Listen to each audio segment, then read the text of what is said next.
Comme vous voyez, hein, c'est vraiment génial au niveau de toutes les ressources que l'on peut avoir. Allez, je vais nettoyer un petit peu tout ça. Comme ça, hop. Comme ça, on en aura moins. Voilà, ça aussi, ça aussi. Voilà.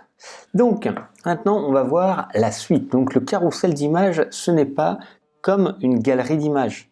C'est, vous allez voir la différence, je pense que vous le connaissez. En fait, ce sont les images qui vont défiler les unes après les autres. Je vais en mettre 3. Allez, comme ça, on va rester sur le même principe.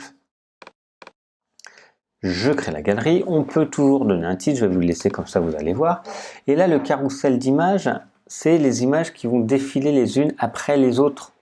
Ok, si j'en mets, allez, je vais en mettre plus parce que comme ça vous comprendrez peut-être encore mieux l'explication. Voilà.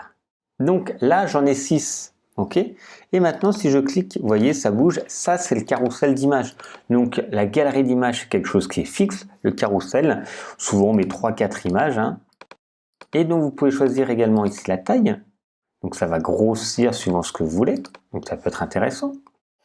Vous pouvez ici choisir le nombre à afficher, donc une par une.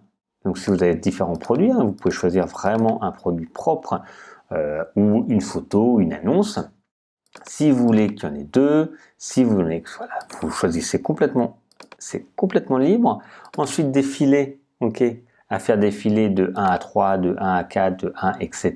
Donc là, souvent on laisse par défaut.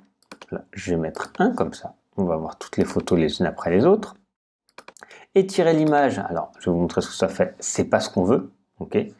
Nous, moi je veux pas. La navigation, on peut mettre là, donc c'est des points, flèches et points. Ici on voit les flèches hein, qui sont ici.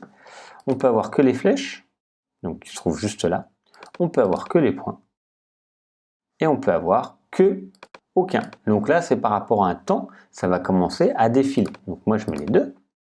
Le lien, on peut toujours choisir une URL personnalisée. Donc, quand on clique dessus, ça va renvoyer vers un site, vers une page, vers autre chose ou un fichier. Donc, c'est quelque chose qu'on va télécharger. Et on peut mettre une légende.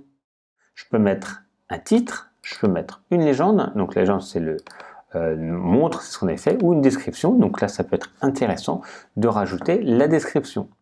Pour changer tout ça, on va pouvoir également avoir les options. Donc, le pause, alors pause au survol, quand on va passer au-dessus, ça va se ralentir.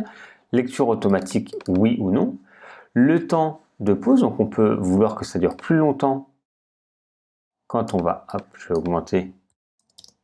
Quand on le voit directement comme ça, ça permet d'aller plus vite ou plus lentement. Une boucle infinie, vous voyez là, ça va être beaucoup plus vite. Une boucle infinie, oui. Un effet, donc fondu, ça va être vous allez voir, voilà. Ça reste fixe et ça défile. Donc ici, si je rajoute un 0, ça va être beaucoup plus lent. Donc là, on a les points, hein, comme je vous dis. Donc si on clique, on arrive directement à cet endroit-là. Si je ne mettais pas les points tout à l'heure, ça sera au bout de ce temps-là qu'on aura choisi que ça va changer. Ok, par exemple, on pourrait choisir un effet très rapide. Donc là, voilà, c'est très dynamique. Ça peut, bon, après, ça peut aussi mettre un peu mal au cœur de voir trop, mais voilà, c'est des effets qu'on peut faire. La vitesse d'animation et la direction, c'est si. Alors, on va, hop, l'effet. Ici, diapositive, si vous regardez, il va vers la gauche et on peut le faire aller vers la droite. Voilà, donc ça, c'est suivant ce que vous voulez. Voilà, donc ça c'était les options supplémentaires. Donc on va pouvoir également avoir le style pour changer les flèches de navigation à l'intérieur ou à l'extérieur. Donc ça vous verrez les flèches. Vous pouvez avoir la taille de ces flèches. Les points, vous pouvez avoir la taille des points. Vous voyez plus ou moins gros, ils sont ici. À l'intérieur ou à l'extérieur. Vous pouvez avoir la couleur des points. Donc, pareil, je vais mettre une couleur qui n'est pas forcément celle que l'on veut, mais vous voyez, on peut tout personnaliser pour vraiment le mettre. Les images, on peut choisir un type de bordure ou pas. Et les légendes, choisir également la légende. Si on a choisi une légende, on va pouvoir la modifier. Voilà, donc pour le carrousel, il faut bien faire attention. Ce n'est pas des images fixes comme le galerie, c'est vraiment des images qui défilent. Souvent, on les met en haut. Ça peut être très agréable pour présenter différents produits quand on ne veut pas non plus que ça prenne une place énorme dans l'ensemble de notre site, c'est bien souvent en en-tête.